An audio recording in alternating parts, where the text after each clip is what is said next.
Clara Monroe had never been in a building so tall before. The elevator button for the 38th floor blinked back at her as she clutched her cleaning checklist to her chest, fingers trembling despite the gloves. Her supervisor had handed her the assignment last minute, saying it was just a quick spot check for a ventilation issue in the executive wing of Blake Holdings. Clara had nodded as always without asking questions. She rarely did. Questions drew attention, and Clara hated being seen. The elevator doors opened with a soft chime, and she stepped out into a hallway bathed in silver light. Everything gleamed: glass walls, steel accents, and white marble that felt too clean to walk on. Her shoes squeaked against the polished floor as she moved head-bowed, scanning for the utility panel she had been instructed to check. But then, confusion. The map on the wall had been obscured by a renovation sign. She hesitated, unsure whether to go left or right. A voice from a passing assistant. Left always left for HVAC. So she obeyed. She didn't know the door was soundproofed. Didn't know that inside was the quarterly strategic meeting of the company's most powerful decision-makers. She only knew that when she pushed the door open, her breath caught.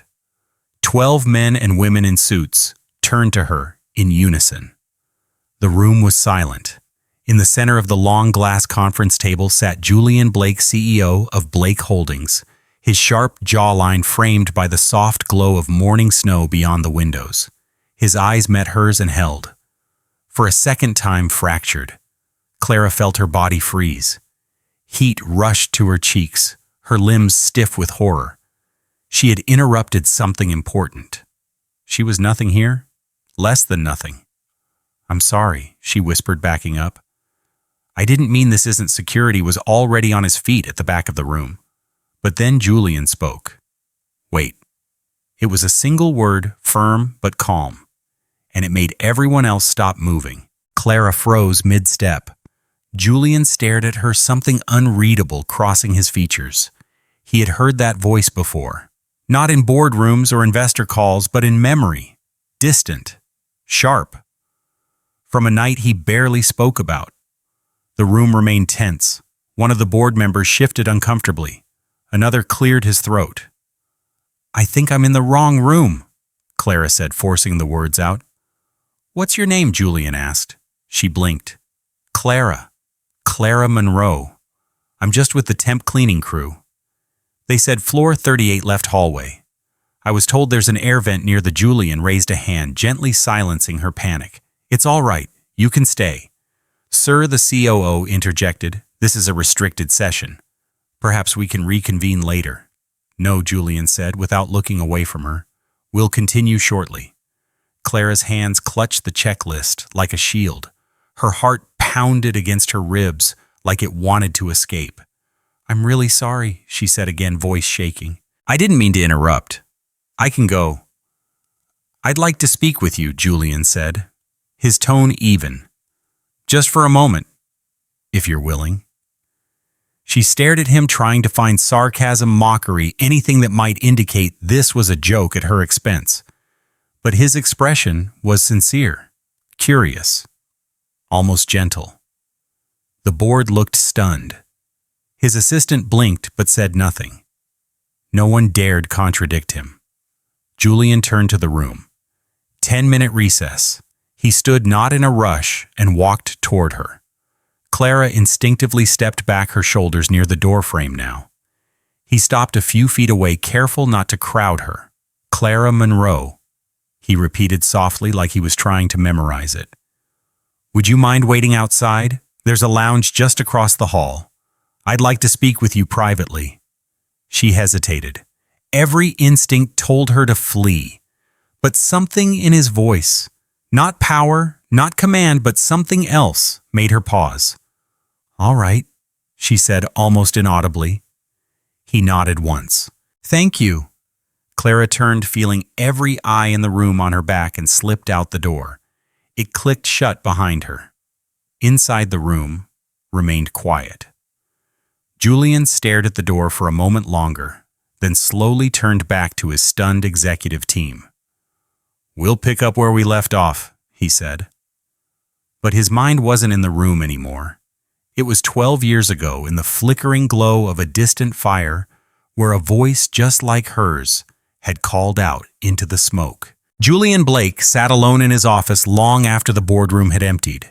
Outside the glass walls, New York dissolved into a haze of snow and gold lights blurring the edges of memory and present. He had turned down the brightness on his screen, not needing numbers or charts tonight. What he needed couldn't be found in spreadsheets. It had a name now: Clara Monroe. He couldn't stop replaying the moment she had stepped into the room. Her voice, her face, the way she had hovered in the doorway, as if she were both terrified and determined not to disappear. It wasn't just her presence that had thrown him. It was recognition, a jolt from someplace deeper. He opened the drawer in his desk and pulled out a worn manila folder. Inside were records from 12 years ago, when his life had split into before and after. The explosion had taken his older brother Marcus, the heart of the company back then. Julian had survived, but barely. He was found under twisted metal, unconscious lungs thick with smoke. The fire had been ruled an accident. Faulty wiring, bad timing, a tragedy. What no one ever found was the girl. There had been a voice piercing through the smoke. He had never seen her face, but he had never forgotten the sound, young female desperate. A child yelling into chaos. "She's in there. Someone's hurt, please." That voice had changed everything. A firefighter later said it was her scream that redirected them, that led them to him. But no name was ever attached to the report. Julian had searched discreetly. Nothing. Over time, the fire faded from public memory, but for him it never truly left. Now that voice had a name. A woman, Clara Monroe. He typed it into the company system. Nothing beyond a temp file from the facilities contractor. No education history past community college. No emergency contacts. No photographs. Just a scanned document labeled supplemental submission. He clicked.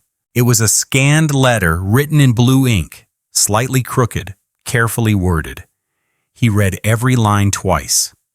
"I know I'm not what you're looking for. I'm not polished. I'm not connected. But I care. I care about the things people throw away. I care about people who are tired and quiet and still trying. I may not have titles or degrees, but I have eyes. I see people when others don't. Maybe that's not enough, but it's all I've got."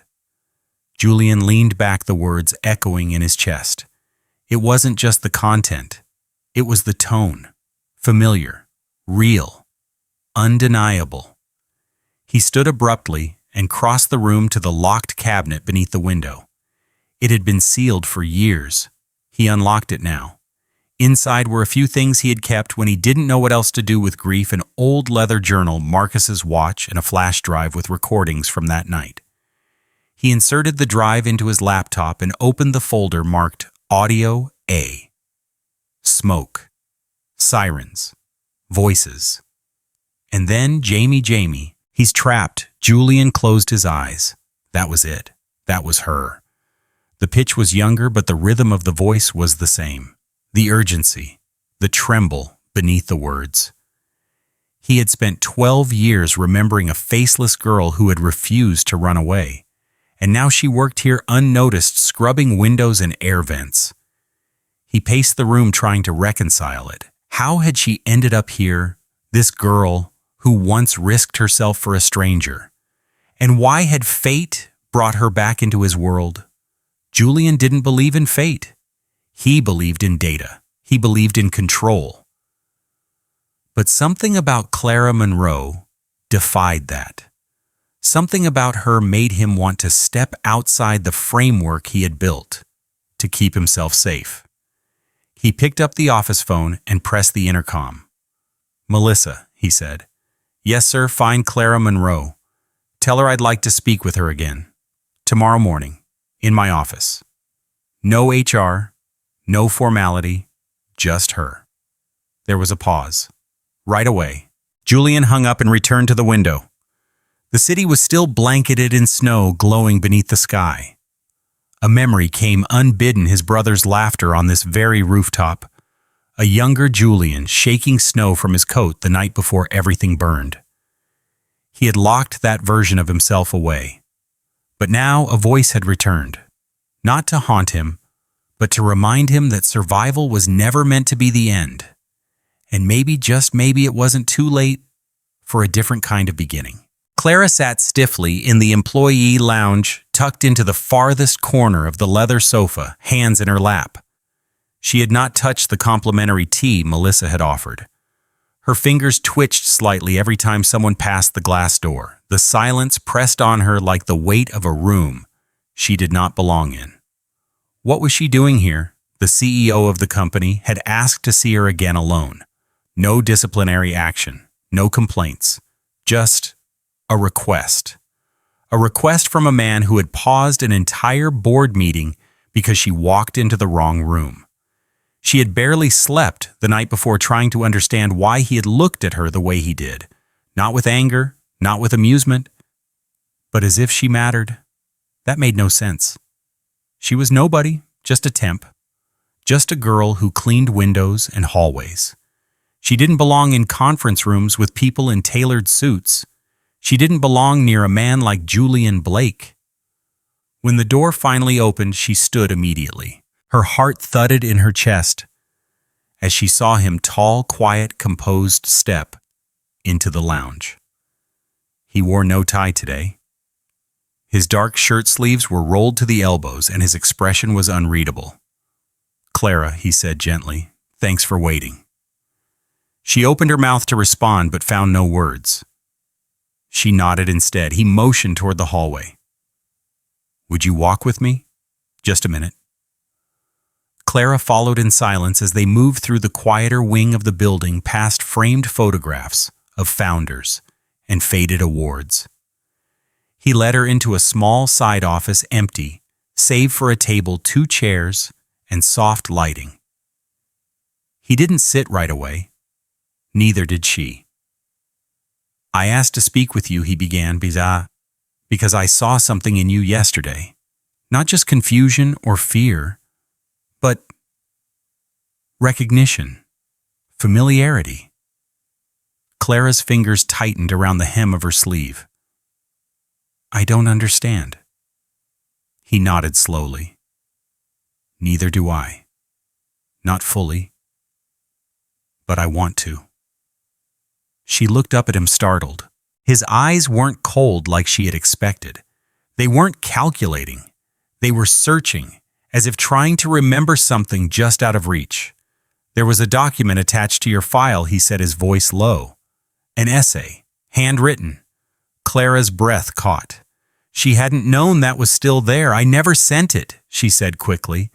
"I mean, it was part of a scholarship application, but I never finished. I figured there was no point. I didn't have the qualifications." "But you wrote it," Julian said. "That's what matters to me." Clara lowered her gaze. He reached into the folder he held and gently placed a copy of the scanned essay on the table between them. Her familiar handwriting stared back at her in uneven blue ink. She couldn't bear to look at it. "I've read hundreds of applications," Julian said. "Thousands. Most of them follow a pattern. Yours didn't. It was honest. It was raw." She whispered, "It was silly." "No," he said firmly. "It was brave." Clara's eyes stung, but she kept them down. "I don't know who taught you to believe your voice doesn't matter," he continued. But they were wrong. She didn't respond. What could she say? That years of being overlooked had shaped her. That growing up in foster care, in group homes, in classrooms, where no one waited for her answer, had trained her to be quiet. Instead, she said softly, "I'm not used to people listening." Julian pulled out a chair and sat. After a moment's hesitation, she did too. He studied her, but not in a way that made her feel small. "You said in your letter that you notice things, that you see what others overlook." Clara nodded once. "Would you work here?" he asked, not suddenly but gently. "Not as cleaning staff, as part of our new outreach initiative. It's still forming, but I think we need someone who understands what it means to be unseen." Clara's mouth fell slightly open. "Why me?" He didn't hesitate. Because you remind me of someone I used to be. She didn't understand what that meant, but somehow the words soothed her.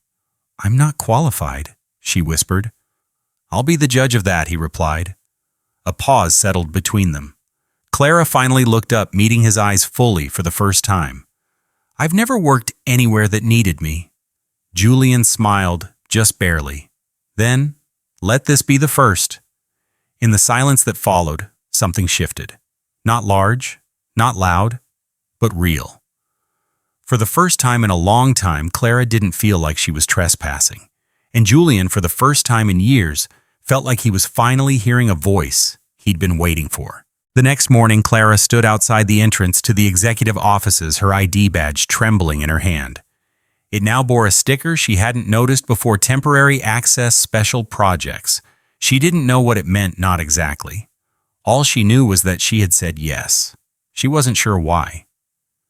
Maybe it was the way Julian had looked at her, not like a mistake to be corrected, but like a presence to be understood. Maybe it was because he'd read something she'd written and hadn't dismissed it. Or maybe it was because for the first time in her life, someone powerful had spoken to her without speaking down to her. Clara had grown up learning to disappear. In foster homes, silence was safety. In school, blending into the back row meant fewer questions. On jobs, it meant fewer complaints. She had never had the luxury of raising her voice or even her eyes. But this place was different. She stepped into the office where Julian waited. It wasn't the sleek boardroom from before. This was a smaller, more personal space. Books lined the shelves, and light from the tall window poured across a single polished desk. A chair had been placed across from his. It was meant for her. Julian stood as she entered. Clara, he said, and again it struck her how gently he spoke her name. Thanks for coming. She gave a small nod and lowered herself into the chair. Her hand stayed in her lap, fingers folded tightly. She didn't look around. He didn't rush into conversation. Instead, he sat across from her and waited until her breathing settled.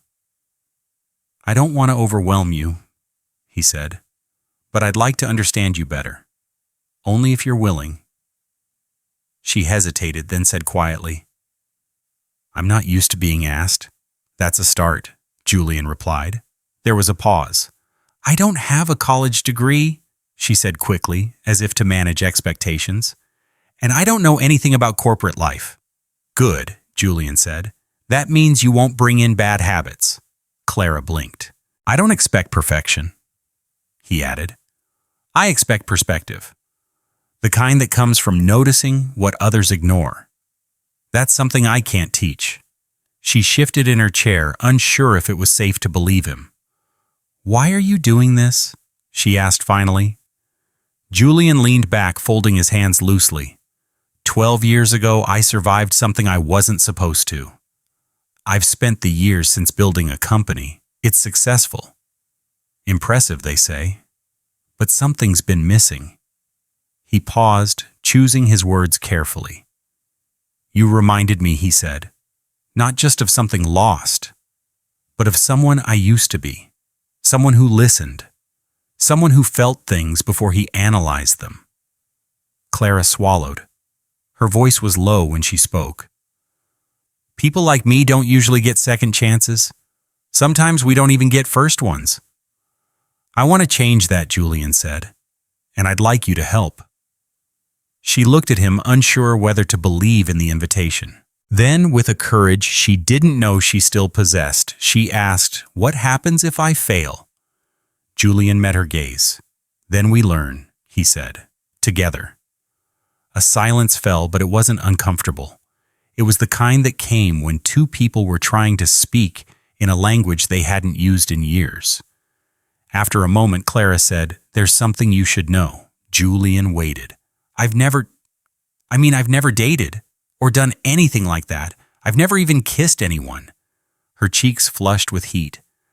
I'm not saying that because I want pity. If I'm weird or awkward, it's not because I don't care. I just don't know how. Julian's expression didn't change. He didn't shift or avert his eyes. He just listened. "I appreciate you telling me," he said softly, "and I promise not to treat that like it's something broken." She exhaled. "I've spent most of my life thinking being quiet made me smaller," she added.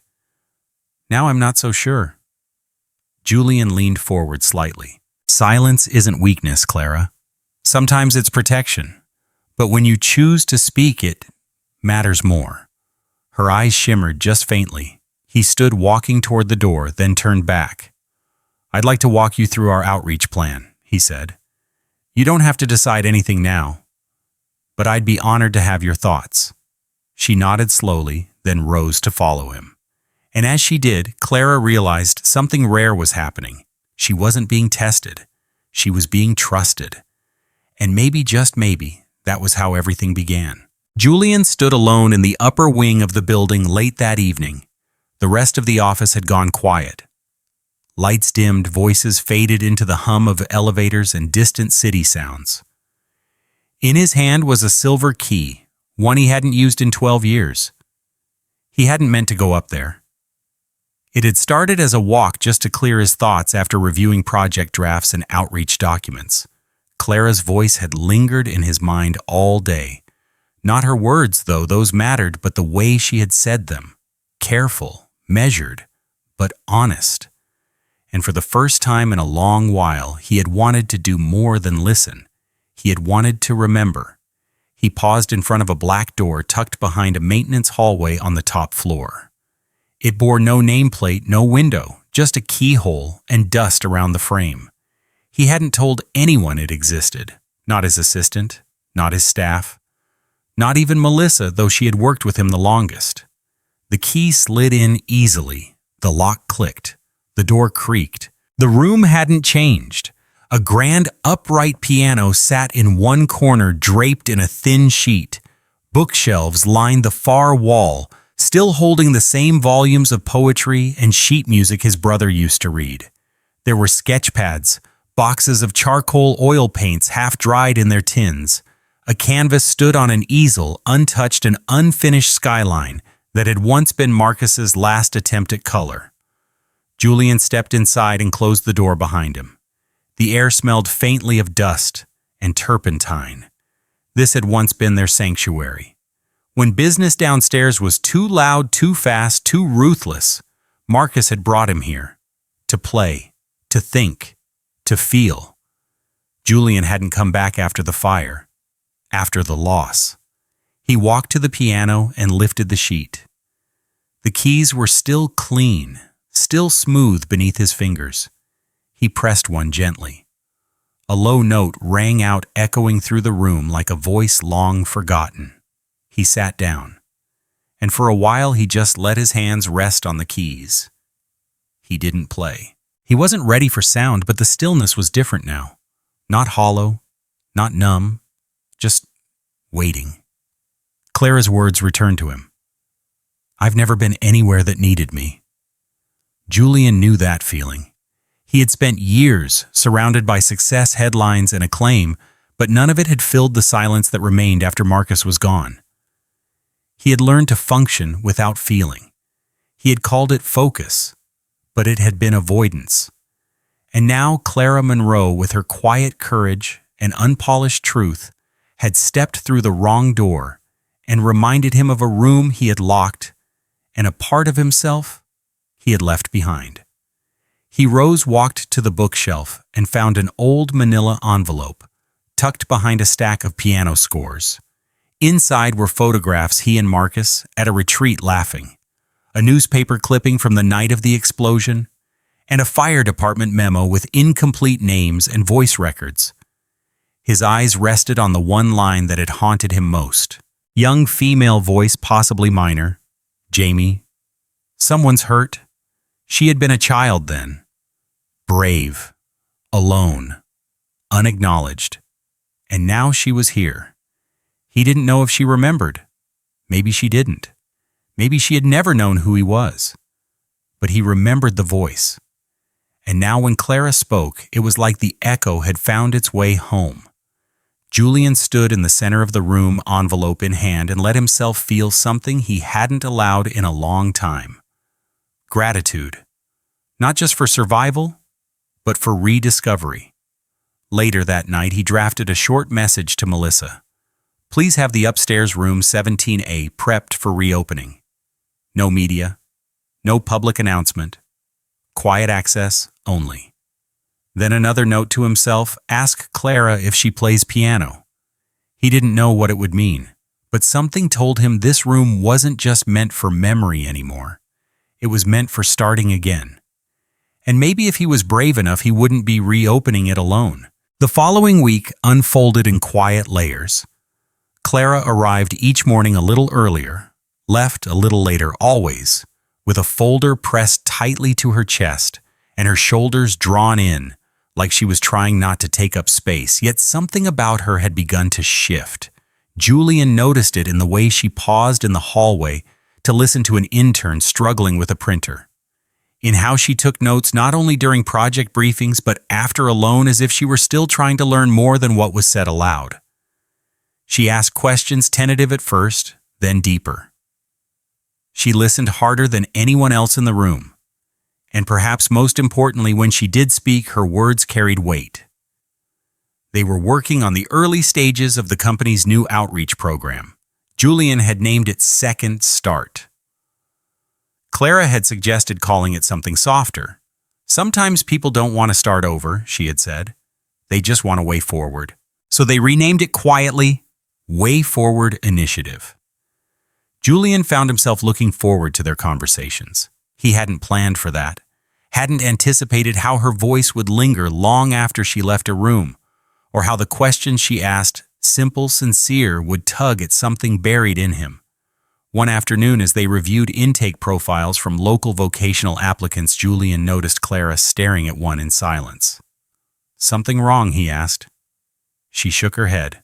This one reminds me of someone I knew. She used to lie about how good she was at things because she thought the truth wasn't enough. He tilted his head. You, Clara, didn't answer right away. Then I used to make up stories about myself. Just small ones. Like that I knew how to dance or had traveled. I thought people would listen more if I sounded better. Julian's voice was quiet. You don't need to lie to be worth hearing. She nodded once, but her fingers gripped the edge of the folder tighter. Later that evening, he found her still working in the empty project room. She was seated on the floor, shoes off, with reports spread out in front of her. She looked up when he entered, but didn't scramble to explain herself. I like the floor, she said softly. It doesn't expect you to be tall. Julian chuckled under his breath and walked over. Clara, he said after a beat, can I ask you something personal? She nodded slowly. When you said you'd never dated, never kissed anyone, did that come from fear or choice? She looked up at him, startled, but didn't retreat. I think she said carefully, it came from never being seen as someone anyone would want to choose. So I stopped wondering. It's easier not to expect things. Julian lowered himself to sit on the floor, across from her, mirroring her posture. There's nothing wrong with waiting, he said. Not for the right reason, or the right person. She looked at him, then really looked, and something passed between them, gentler than attraction, deeper than flirtation. A kind of recognition. I've spent most of my life apologizing for being plain, Clara said. For not being exciting. For not knowing how to touch people the right way or talk in the right tone. Julian shook his head. You don't have to know those things. They're not requirements for being worthy. She exhaled as if she had been holding her breath for years. Then with a faint smile, she said, I'm not sure I know how to belong anywhere. Julian smiled back. Then we'll figure it out together. They sat in silence for a while after that. No pressure, no movement, just shared presence. When Clara rose to leave, Julian stood as well and said almost shyly, I reopened a room upstairs, a music room. My brother and I used to go there before he passed. I thought you might want to see it. Clara blinked. Why me? Because I think you understand silence, he said, and what it costs to break it. She didn't answer, But the next morning, she found the keycard envelope on her desk with a note in his handwriting. Take your time. The door's open now. And just like that, something began. It wasn't love, not yet, but it was something rare, something neither of them had known how to name. A quiet spark in a long, dark room. The boardroom was colder than usual that morning, both in temperature and tone. 12 of the highest-ranking executives at Blake Holdings sat around the table, papers, neatly aligned pens, poised eyes already narrowed with expectation. The agenda was clear. It had been prepared for weeks. Today was the vote on project efficiency, a sweeping internal restructuring plan that would eliminate over 100 support positions and outsource multiple entry-level departments to reduce costs. Julian sat at the head of the table, hands folded, expression unreadable. The CFO began with numbers: projected savings, improved profit margins, short-term shareholder gains. The VP of operations added efficiency charts. The HR director noted the redundancy models. It was all familiar, and it was all wrong. When they finished, Julian didn't speak immediately. He let the silence stretch. Then calmly he said, "I'm not supporting the proposal." The room froze. The CFO glanced down, then back up. "Excuse me," Julian repeated. "I won't support a plan that eliminates the very people who make this company real." A flicker of confusion rippled through the room. The COO cleared his throat. "With respect, we've spent months preparing this. You signed off on the preliminary outline." "I reviewed the numbers," Julian said. "But I've since reviewed something more important." A few seats shifted uncomfortably. Julian placed a file on the table. Inside were profiles of janitors, temp staff, mailroom clerks, people most board members had never met. Interspersed among them were handwritten notes, questions, ideas. One of them written in blue ink in a rounded, uneven script. Clara's handwriting. "I've walked the halls these last few weeks," he continued. "I've spoken to the people whose jobs we're calling non-essential, and I've changed my mind." Julian, the CFO, said carefully, "This plan represents nearly 15% in operational savings. It also represents 15% of the soul we're ripping out of this company." The words landed harder than he expected. There were murmurs now, some defensive, some uncertain. Julian stood. "Have any of you," he asked, scanning the room, "ever stopped to speak with the woman who cleans this table, or the temp who delivers your files? Do you know their names? Their stories, silence?" "Clara Monroe," he said. "She walked into this room by accident 3 weeks ago. No resume, no degrees, no titles. But she's the reason we're here today." That got their attention. She didn't come here to make noise. She came to work. And in doing so, she reminded me of something I forgot: who we serve. The VP of marketing shifted. "With all due respect, one voice can't reverse months of planning." "No," Julian said. "But it can remind us of why we planned in the first place. And who we left out." He picked up a piece of paper. It was a photocopy of Clara's unsent scholarship essay. "This is what honesty looks like," he said. "This is what we're missing." There was a beat of stillness. Then, almost reluctantly, Melissa stepped into the room from the side door. She handed Julian a document, an alternative proposal. It was titled Way Forward Pilot Program. Julian passed it down the table. "Instead of eliminating 100 positions, we reassign 30, retrain 50, and create 20 new pathways through internal apprenticeships. It won't be as fast, it won't look as sharp on paper next quarter, but it will build something that lasts." The debate was long, heated, but different. Because this time they weren't arguing about numbers, they were arguing about meaning. When the final vote came, the margin was narrow: 7 in favor, 5 opposed. Julian exhaled, not in victory, but in relief. After the meeting, he found Clara in the project office, hunched over a budget spreadsheet she had insisted on learning how to read. Her hair was pulled back loosely, and a pencil was tucked behind her ear. She looked up when he entered, uncertain. "You did it?" he said. "I didn't vote," she replied, half smiling. "No, But you gave me a reason to. Clara looked down at the spreadsheet. They won't all agree. Not at first, Julian said. But they will. He stepped closer. I named the proposal after your words, he said. Way forward. She blinked. You didn't have to do that. I wanted to, he replied. Because you're not just helping us build a program, Clara. You're helping us remember who we are. A long silence passed. Then she asked, Does this mean I belong here? Julian's voice was steady. It means this place finally deserves someone like you. The sun had just begun to dip below the skyline when Clara stood before the door Julian had mentioned. Room 17A.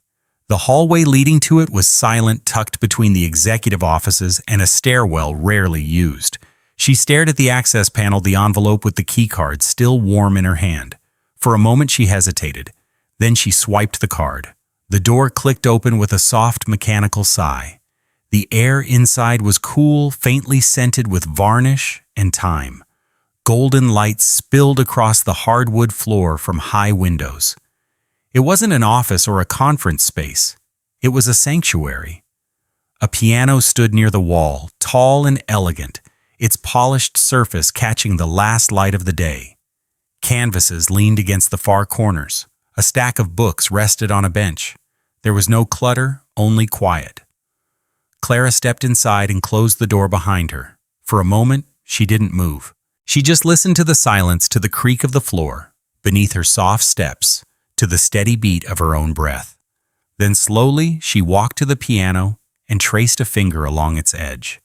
She hadn't played in years, not since she was a girl in foster care, and stumbled upon an old upright in a community center. No one taught her. She had simply pressed keys until they sounded like something more than noise. The music had never belonged to her. But she remembered how it felt. She sat on the bench. She didn't play right away. Her fingers hovered above the keys, then dropped lightly, hesitantly.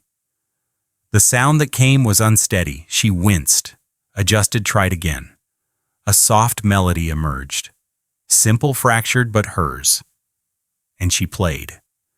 Outside the glass window, the city moved without her. Inside the room, the notes settled like dust. The door creaked open behind her.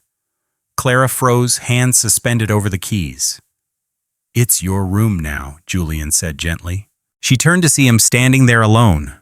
No entourage, no clipboard, just his presence. I didn't know you'd come, she said quietly. I hoped you would. He stepped in, leaving the door open behind him.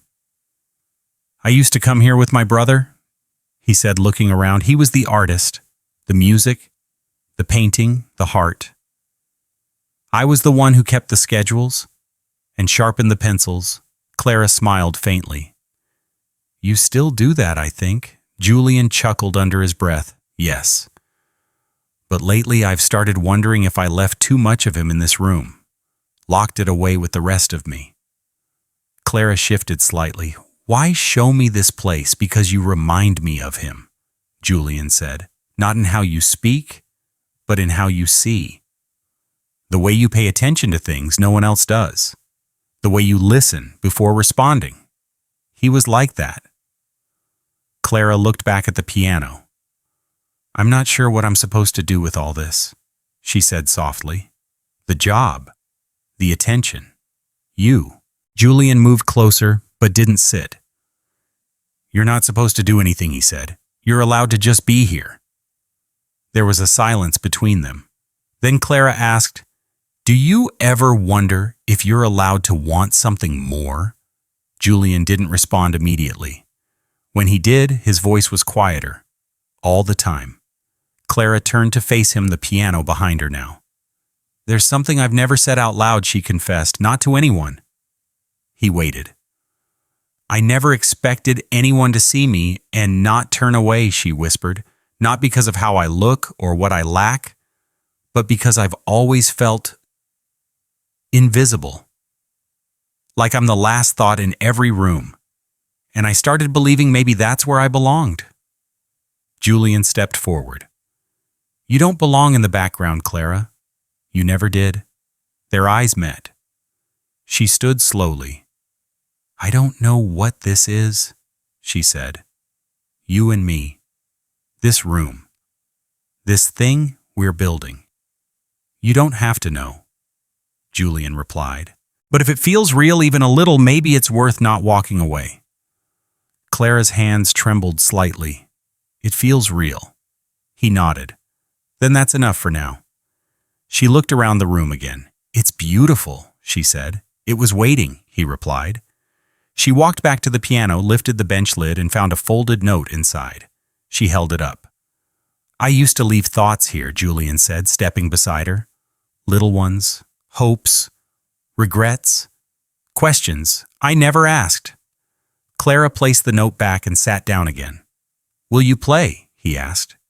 She hesitated, then nodded once. And she did. Julian stayed standing, listening as the music filled the quiet room again. It wasn't perfect, but it was honest. And for both of them, that was more than enough. The snow fell quietly that night, soft flakes dusting the city in silence. Clara stood in front of her apartment window, holding a small, worn envelope in her hands.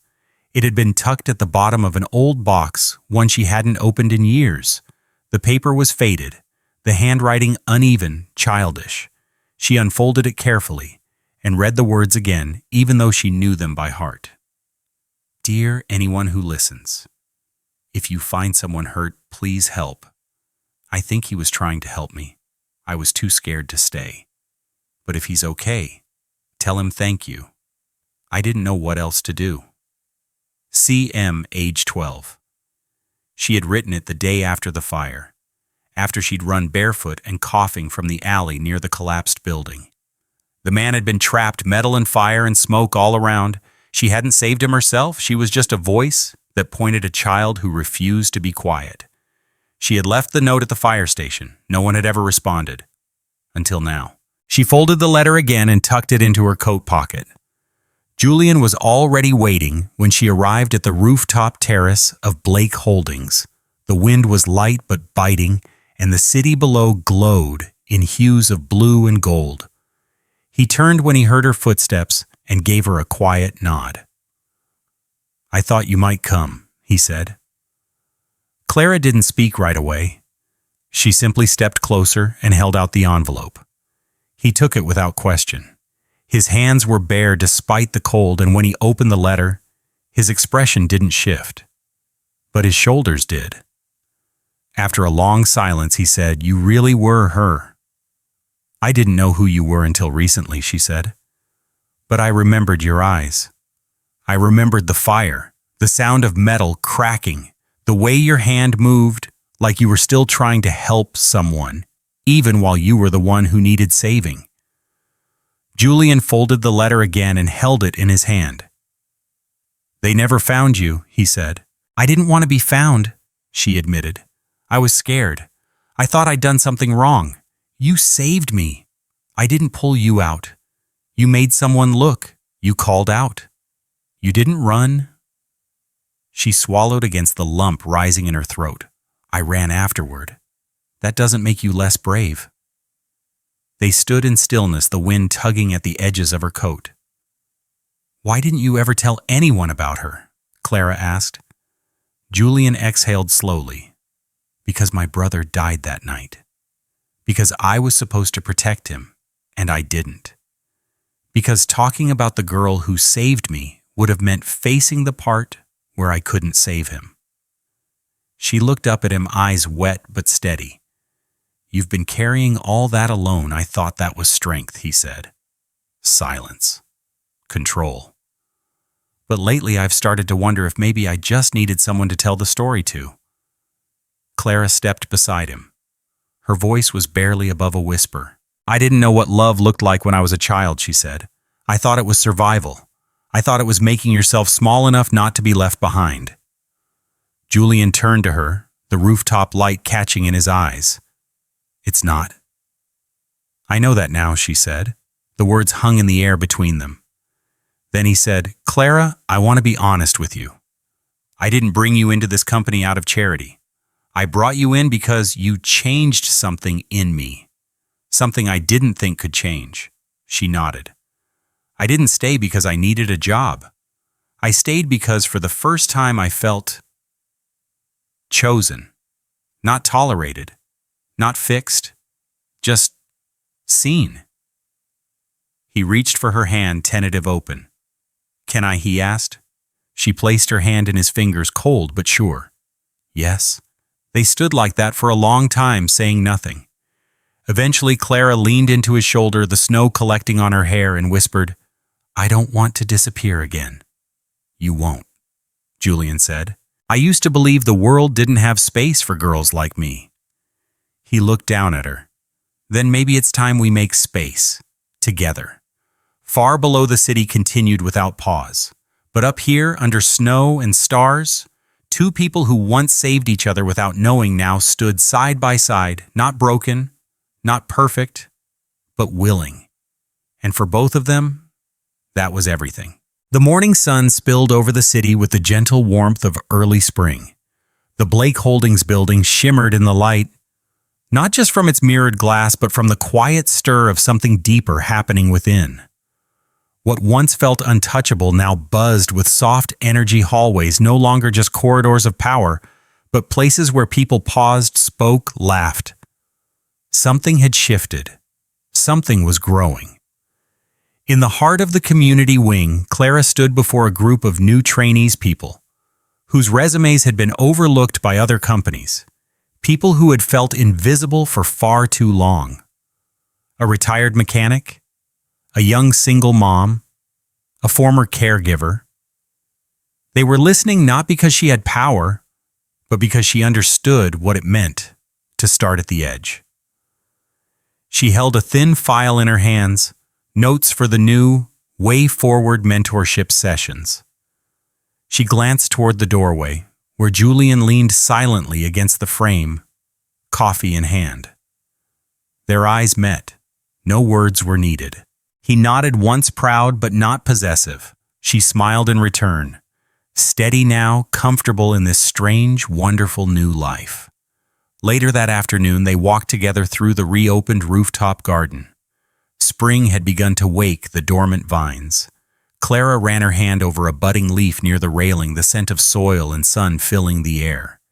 Julian stood beside her, calm in a way he hadn't been in years. Remember when I said I didn't know what this was? Clara asked softly. He looked at her. I do. I think I do now, she said. It's not about rescue, or romance, or having the right answers. What is it then? She turned to him. It's building something that matters, one day at a time. It's standing in the place where the pain used to live and saying, I'm still here. Julian reached for her hand. I'm glad you're still here. She laced her fingers with his. You're the first person who ever waited long enough to hear me. They stood like that for a while, not because they were in love, though maybe they were, but because being still together had become its own kind of promise. Downstairs, the new staff room buzzed with quiet excitement. Melissa walked through the hallway smiling to herself as she watched a group of junior employees laugh around a bulletin board. One of them was hanging up a child's drawing, a crayon sketch of a building with big glass windows and a tiny piano in the top corner. A girl stood at the door waving. The caption read, Clara's room. Melissa paused at the drawing and read the name in the corner, CMH12. She smiled. In Julian's office, the manila folder that had once carried Marcus's accident report now sat on the shelf beside a fresh notebook. Its pages were blank, waiting. The room that had once been a vault for grief was now a space for creation. Clara returned to the piano room that evening alone. She didn't play this time. She just sat listening to the quiet. She reached into her bag and pulled out a new letter written the night before. She placed it in the bench. It read, Dear someone starting over. You don't have to be loud to be heard. You don't have to be perfect to be seen. You just have to be honest. And that's enough. C.M. As she stood and turned to leave, Julian was there in the doorway. Back to writing notes in secret places? He asked gently. She grinned. Some habits are worth keeping. He stepped in, holding something behind his back.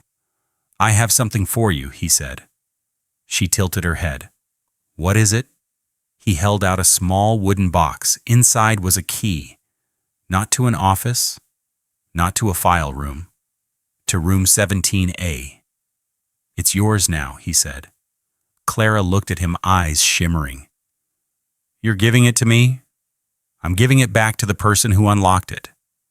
She took the key, held it close. I used to think my story ended with silence, she said. Julian stepped beside her. Then I'm glad you rewrote it. They stood by the window, city lights below, piano behind them. A room once forgotten, now filled with presence. Outside, the night unfolded without hurry. And in the quiet, two people who had once met by accident began again, this time by choice. Not as savior and saved, not as CEO and assistant, but as two people who had lived through fire, carried silence, and now finally found music. Together.